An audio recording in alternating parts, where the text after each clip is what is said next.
Cuando yo era joven fui soldado. No suelo hablar mucho de esa etapa de mi vida, pero hay una historia que me acompaña desde entonces, una historia que nunca pude olvidar, por más años que hayan pasado. Esto ocurrió mientras estaba prestando servicio en una zona bastante complicada. Era territorio caliente, dominado por narcotraficantes, un lugar donde uno aprendía rápido a no confiar ni en el silencio.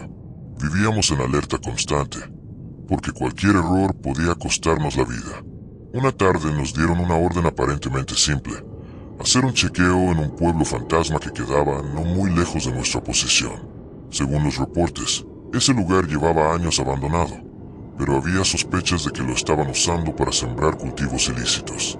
Así que nos mandaron a revisar, a confirmar si había algo ilegal o no. Salimos en grupo, bien armados, como siempre.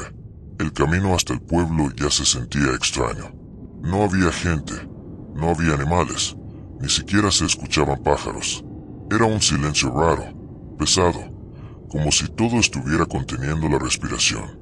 Cuando llegamos, lo primero que vi fueron las casas, viejas, algunas sin techo, otras con paredes a punto de caerse, ventanas vacías, puertas torcidas, calles cubiertas de tierra y maleza. No había señales de vida.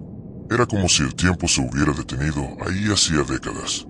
Recuerdo pensar que ese pueblo hablaba por sí solo, no con sonidos, sino con una sensación, como si el lugar estuviera observándonos.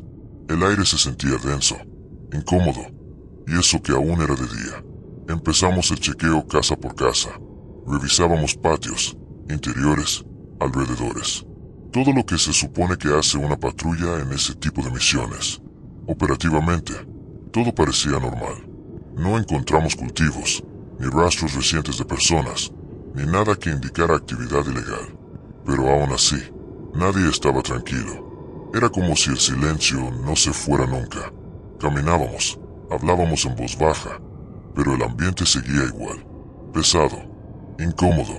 Yo llevaba el arma lista, no porque viera algo, sino porque sentía que algo no encajaba. La tarde empezó a caer.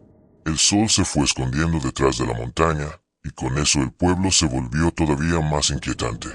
Las sombras se alargaban, las casas parecían más deformes, más viejas, más muertas. Ya estábamos por terminar el chequeo cuando llegamos a una casa casi destruida. Una de sus paredes se había derrumbado por completo, dejando al descubierto el interior. Desde afuera se podía ver todo: habitaciones vacías, polvo, escombros, nada fuera de lo común. Fue justo en ese momento cuando los radios comenzaron a fallar. Primero fue un ruido leve, luego estática, pura estática. Intentamos comunicarnos con el mando principal, pero no había respuesta. Solo ese sonido áspero, constante, llenándonos los oídos. Y ahí, supe que algo no estaba bien. La estática no se detenía. Intentábamos comunicarnos con el mando principal una y otra vez, cambiando frecuencias, repitiendo los códigos, pero no obteníamos respuesta. Del otro lado no había nada, solo ese ruido áspero, constante, como si algo estuviera bloqueando la señal a propósito. Ahí fue cuando noté a Hernández. Estaba completamente quieto, demasiado quieto. Tenía el rostro pálido, la mirada fija y el cuerpo tenso. Sus manos sujetaban el arma con fuerza, pero no la levantaba. Estaba mirando hacia los arbustos que quedaban detrás de la casa, en dirección a la montaña. Le dije su nombre en voz baja. No respondió. Seguí su mirada con una sensación incómoda en el pecho, esa que te avisa que algo no está bien, incluso antes de que lo entiendas. Y entonces la vi. De entre los arbustos comenzó a salir una figura. Era muy alta, más de lo normal. No caminaba como una persona. Parecía desplazarse lentamente, casi sin mover los pies. Su cuerpo estaba cubierto por algo oscuro e irregular. Hasta hoy no sé si era una túnica vieja, piel, o simplemente una sombra espesa que la rodeaba. El rostro estaba parcialmente cubierto. No se distinguían rasgos claros, solo una forma oscura donde deberían estar los ojos. La figura avanzó un poco más y luego se detuvo. Levantó lentamente la cabeza y miró hacia la montaña, no hacia nosotros, hacia la montaña, como si estuviera vigilando algo, como si ese lugar le perteneciera. sin que nadie diera la orden. Todos levantamos las armas y apuntamos hacia ella. Fue puro reflejo. El entrenamiento actuando por sí solo mientras la mente intentaba entender lo que estaba pasando. El ambiente cambió por completo. No había viento. No había insectos. No se escuchaba nada. Era como si el tiempo se hubiera detenido. De pronto, la estática del radio se cortó. Por un segundo hubo un silencio absoluto. Y después, la voz. Retírense. Fue clara, directa. No sonó como una amenaza, pero tampoco como una sugerencia. Era una orden. Hernández susurró que le había parecido una voz de mujer. Yo no puedo asegurarlo. Para mí no tuvo género.